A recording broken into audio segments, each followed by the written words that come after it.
Basta we have to get them all to work with us. All the former presidents. Speech, sir. Fidel Ramos to ERAP, Estrada, GMA, and of course Pinoy Aquino. He'll be with us. They will be part of our board of trustee, board of governor to the central bank, so that we'll be able to accomplish itong mission na ito.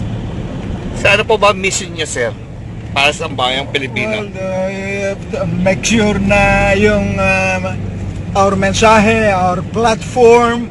I'm not a candidate, but I'd like to make sure that every Filipino, wala nang homeless, wala nang squatter, at may 5 million na pension fund for every born Filipino.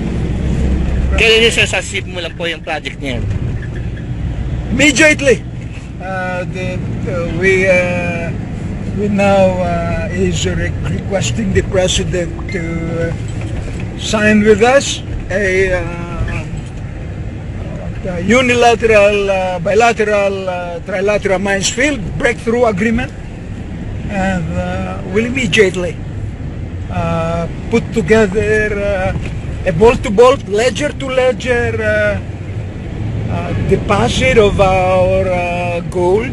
That's at the vault of the Central Bank of the Philippines.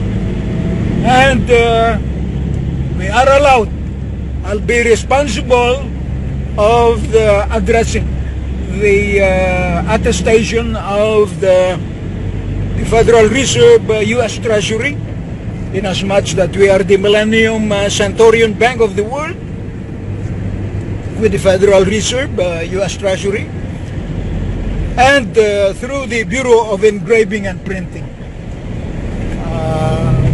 with the proper accreditation and compliance clearinghouse with the U.S. Treasury, and more so with the World Bank Group as our governing arm with the International Monetary Fund, to make sure that these are properly done in proper compliances and clearinghouses for that purpose. So what is your message to the Filipino people? My message to the Filipino people: let's work together. Again, I am requesting all the former presidents to work with me, to work with us. This will be for the 100 million plus Filipinos. We are the bankrollers. We are the bankero of the whole world. We will be bankrolling the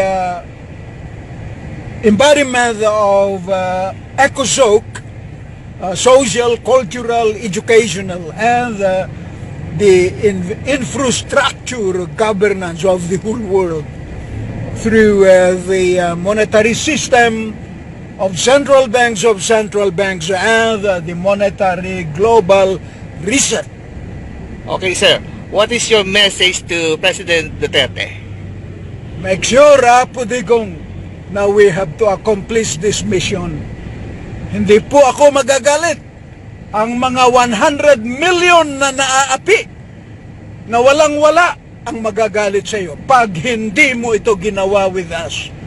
Because all the 100 million Filipinos, we rally these purposes and this cause.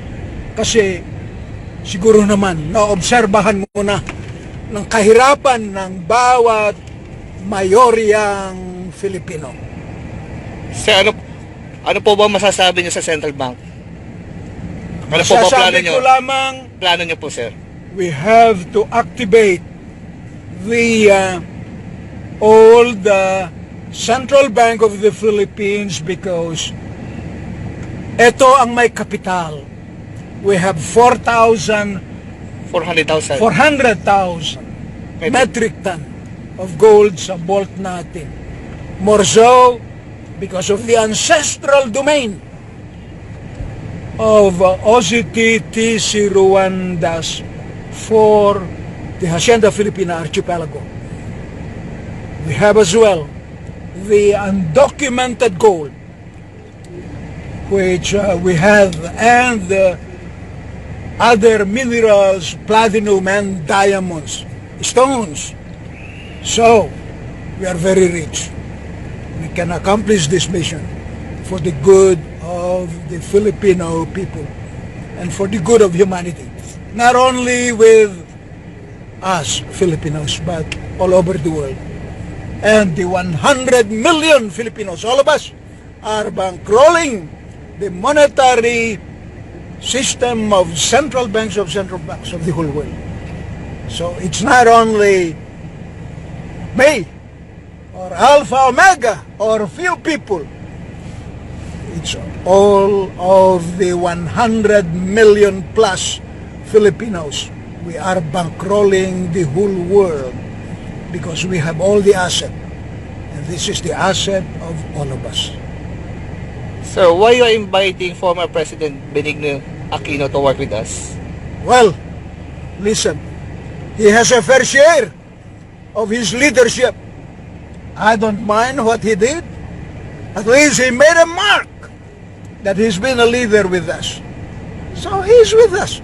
All of them, as I've said, from Fidel Ramos to GMA, Arroyo, Gloria Arroyo, and Joseph Estrada,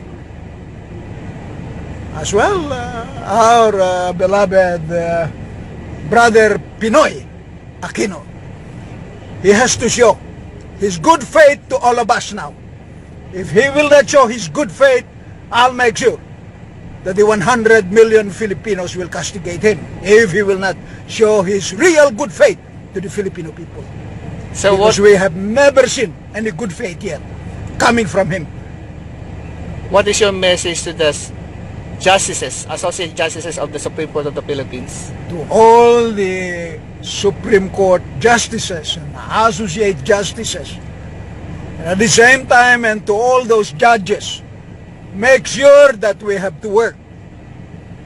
Now, the beneficio ng every Filipino, make sure that you put a proper judicial governance, because we've been known as kangaroo court already, all over the world. You show us, or otherwise, there will be no rules. Make sure that we have to do it properly, and to be able to stimulate a healthy and prosperous governance, especially within our judicial system, that everyone will be protected, not only for the few rich, but for everybody, for every born Filipino. And make sure this is a commitment for all of us. Why did you go to Filipinos. the United States, sir? You have to understand, I'm your kinsman. I'm actually, if you're asking me about the U.S. government, today, I'm the person behind of the King of Kings. In short, the City of London Corporation is at my special proviso or power. And I'm hoping that this is now our major role. The Federal Reserve treasury belong to us. It belongs to the Filipinos. We own the gold that has been deposited at the Federal Reserve System Treasury Vault. We own those gold. It's not owned by anybody or anyone. It's not owned by the Swift or the Morgans or probably the Rothschild or perhaps the Rockefellers or any other else. The gold that is actually deposited at the Federal Reserve Vault is owned by Filipinos. And we should be proud as a Filipino.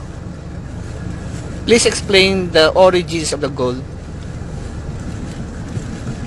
All this gold belong, the physical ones that are distributed all over the world now, are actually inherited gold from the king of recognized asset nation that is owned by the Roman emperors, the 12 Roman emperors. It has been deposited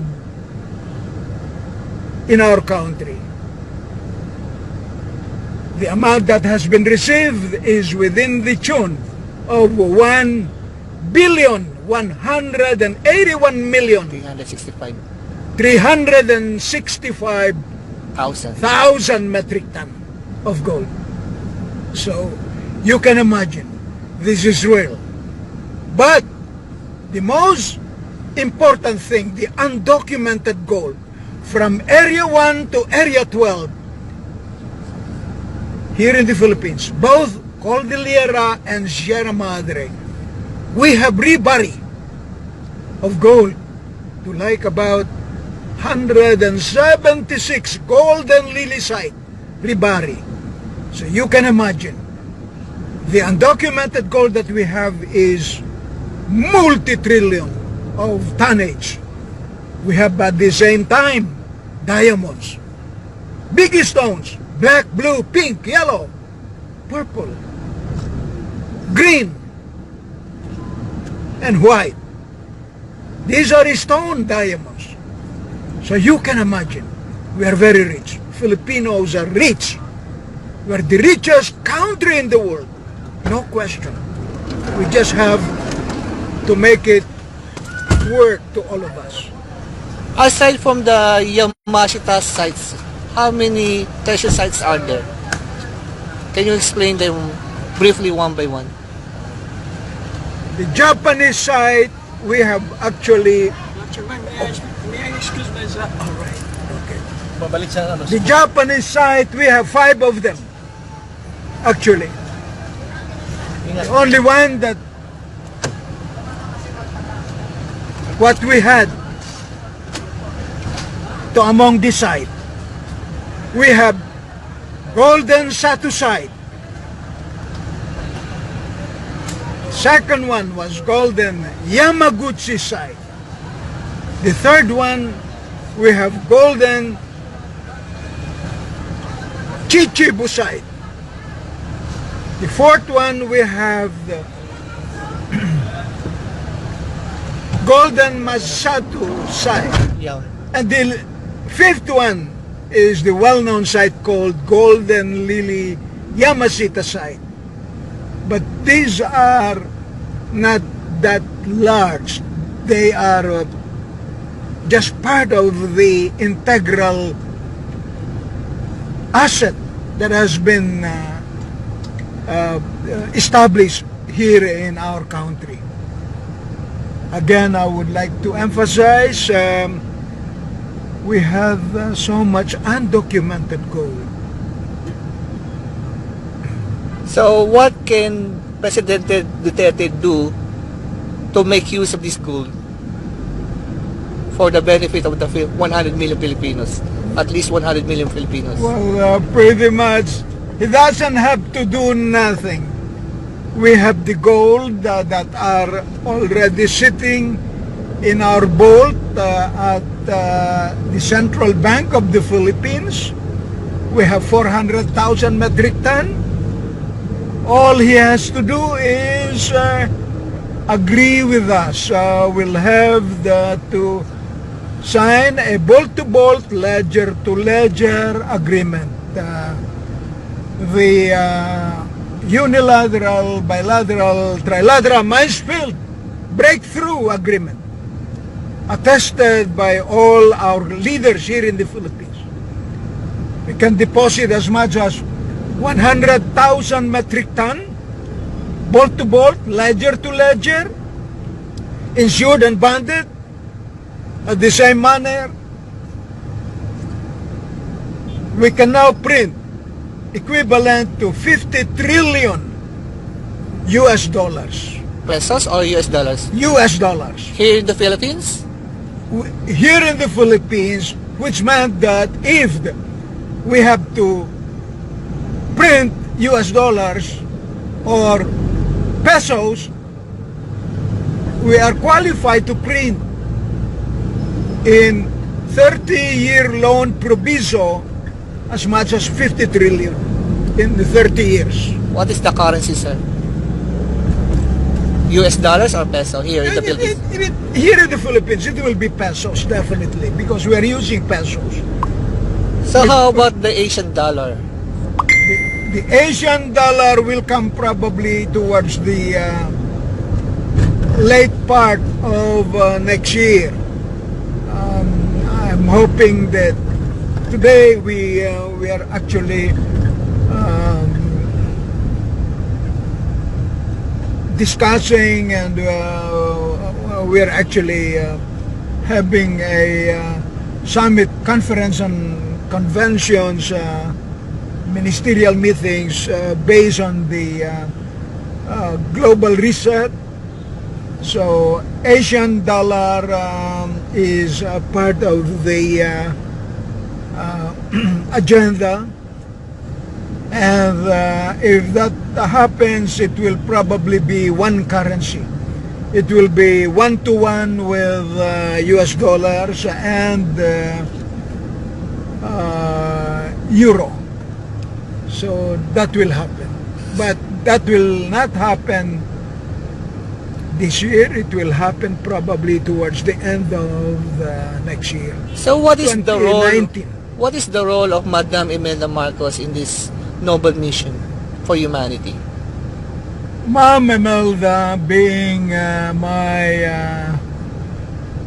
in-law, being my Stepmother? stepmother,